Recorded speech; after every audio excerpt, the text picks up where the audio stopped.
What's up, guys? It's the weekend, so you know what time it is. News dump. So Star Wars fever is at an all-time high right now, with millions, maybe even billions of people on the edge of their seats waiting for that movie's release just about 40 days from now. Which isn't that long of a wait at this point, but for one Star Wars fan, December 18th might as well be 100 years from now. Yeah, because 32-year-old Star Wars fan Daniel Fleetwood of Texas is suffering from a rare form of terminal cancer that will probably kill him before the Star Wars premiere. And this guy fucking loves Star Wars. His local paper even wrote an article about him camping out for tickets back when the prequels were in theaters. So he means business. Pre-Fandango. So when Daniel was given just 2 months to live back in July, he drew up a bucket list of things to do while he's still alive. And he credits his desire to live long enough to see The Force Awakens as one of the reasons he's beat his initial prognosis. But with his health still rapidly declining, he and his wife Ashley took to social media to try to get the attention of Disney and J.J. Abrams so that maybe, just maybe, they'd grant him his dying wish to see The Force Awakens early. So the hashtag Force for Daniel started picking up steam on Twitter a few weeks back, and since then it's been shared thousands and thousands of times, and even shared by Mark Hamill and John Boyega. It was picked up by several news outlets, and this past Thursday, Daniel's dying wish was granted. J.J. Abrams and Disney let him watch an unfinished cut of the movie. So this isn't even actually the first time J.J. Abrams has done something like this. Back in 2013, he let a dying Star Trek fan watch a cut of Into Darkness a full 4.5 months early. So cheers to J.J. Abrams for being just a wonderful man. Yeah. Anyway, as we record this, Daniel Fleetwood is still alive and kicking, but he and his wife have some pretty brutal medical expenses. Thanks, America. Yeah. So if you want to help them out, there is a GoFundMe page where you can donate money. We'll put that in the description. So go throw some money at Daniel, and let's get into some other news because there's a lot of stuff to look forward to coming out soon, including Fallout 4 dropping next week. Listen, this isn't Tugs, our weekly gaming show, and also the most ethical gaming show in existence. We're not here to talk about the game itself. We're here to talk about Nuka-Cola, the fictional drink from the Fallout universe that, you guessed it, is about to become a reality. Yeah, this is just everything fake is becoming real.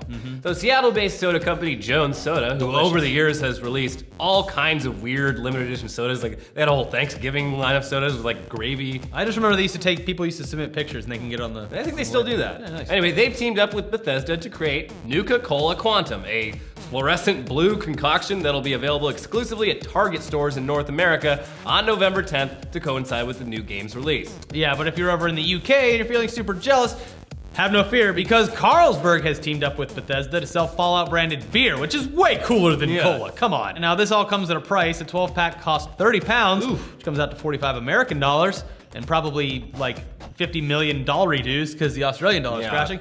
If you're familiar with Carlsberg, I can fully guarantee that the taste will not justify that kind of spending. Yeah. Although it's like their Bud Light. It's fine. Carlsberg has even less flavor than Bud Light. I don't know. It's like, Carlsberg is beer water.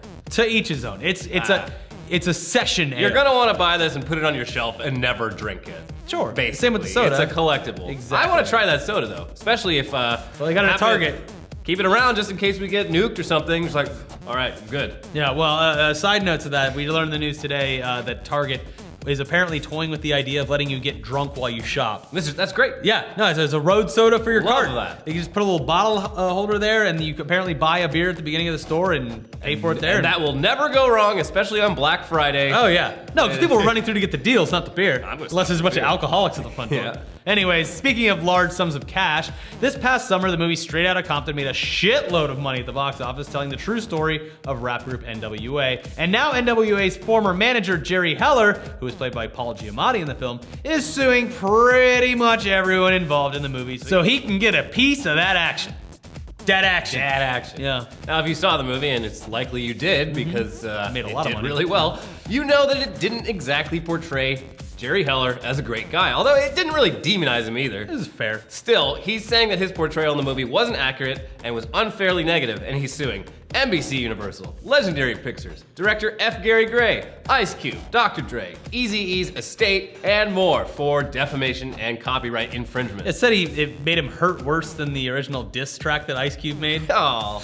According to Heller, he never took advantage of the band, was never fired by Eazy-E, never withheld a $75,000 check from Ice Cube, and perhaps most importantly, has never eaten lobster in his life. That is a lie. I was never eating lobster. Yeah. Breakfast, lunch, or dinner. On the flip side, though, he says parts of the movie were were lifted from books and screenplays that he'd previously written about his life as NWA's manager. Still, I don't think all the good parts they stole from me. Yeah. All the bad parts they lied. Yeah.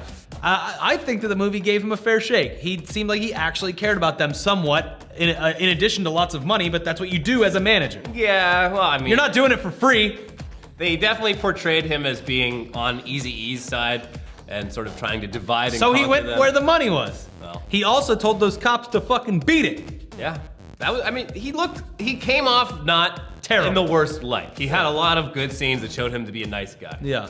Anyway, speaking of accusations, Boom. Earlier this week, we told you about how Anonymous was going after the KKK and planned to reveal a bunch of information about KKK members on the 5th of November. Oh. And it definitely was not as crazy as anyone was expecting. No, basically they released a few hundred names and profiles and accounts associated with the Klan, with a lot of it being information that anyone who knows how to use Google could have pretty much figured out really easily. Yeah, so not the big, huge, big, bad, anonymous reveal that we were hoping for, but at least it looks like they did their homework and they were careful to only include people that they were absolutely sure had Klan affiliations. Now, Anonymous, can you please just go back to messing with ISIS? I feel like that's a more pressing issue. Keep screwing with them.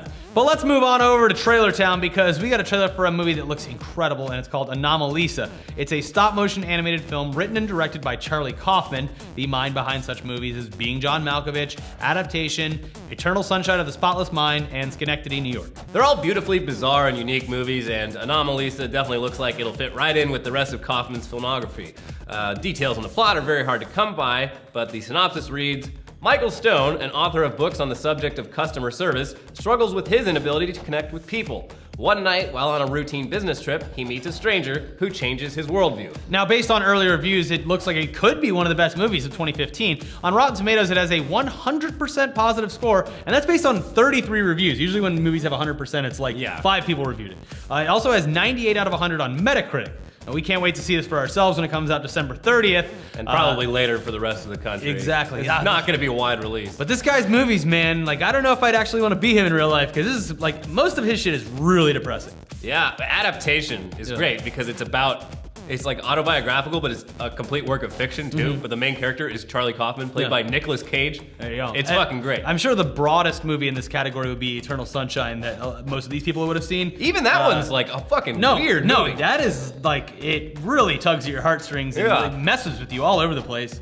So bravo, this is probably gonna be exactly the same. He hasn't made a movie in like 7 years, so. There you go. All right. Anyway, let's close out this dump with some videos from around the internet that we enjoyed this week, starting with Under 60 Seconds, Unexpected Shit, from Norwegian TV show Carl Johan. Eric and Haas, the show's host, recently visited LA and filmed a bunch of segments in and around Venice Beach, including this one, where they approached 2 boardwalk rappers and asked them to come up with the plot of a movie on the spot. What follows is something that's similar to Drunk History, with the rapper's narration playing over a big budget recreation of everything that they described, with the actors lip syncing all of their lines. The movie they come up with, about 2 dudes robbing a bank, isn't gonna win any Oscars, but it's fucking hilarious and could win a geeky. Yeah. And like I was like, did they make any more of these? And they've done it before in Norway, in Norwegian. These guys need to come back to America because they made some funny shit. But if you're Norwegian, watch it. Yeah. But speaking of funny, our next and final video of the week is just a guy doing stand-up. But this guy's 89 years old and he's never done it before in his life. Yeah, his name is Chuck Esterly, and he only recently decided to take a stand-up comedy class for seniors that a local community center was offering. Nice. And it looks like he's just been storing up several decades worth of dad jokes because he actually kind of kills it on stage. It's adorable. Now, most great comedians will tell you how much they sucked the first time they tried stand-up, and often continued to suck for months or years until they found their voice. Not old Chuck here. I guess when you're 89, bombing at a comedy show ranks kind of low on your list of things to worry about. Yeah, So he's it just like doesn't matter. naturally up there, he's just like, oh man. Just tell it like you told all your friends at the VFW, Chuck. Yeah. You'll be fine. All right, that's it for News Dump today, guys. I'm at BlizzCon right now. Actually, you know, we went to Kamikaze last week. Yeah, and it was pretty cool. It was actually a lot of fun. We met up with our friends at Hero Complex Gallery, got some new art, saw Elvira, and it was a lot of cool stuff going on there. So like if you're looking for a convention next year in LA, I'd say go to that one. Hopefully we'll be able to do something there next year. No need to drive 150 miles south to San Diego. Right here. It's right there. Los Angeles. It's $10 Uber. Next year we got to do a panel, damn it. Yeah. Damn it. Anyways, we'll see you guys next time. Check out the new episode of Tugs, the new episode of Weekly Weird News, and the podcast from the last week. And we also have a brand new podcast tomorrow where we talk about this whole Bob Ross thing. Just put on the podcast. There's no mistakes. Just relax. There's no mistakes. It's just a happy little podcast. Yeah.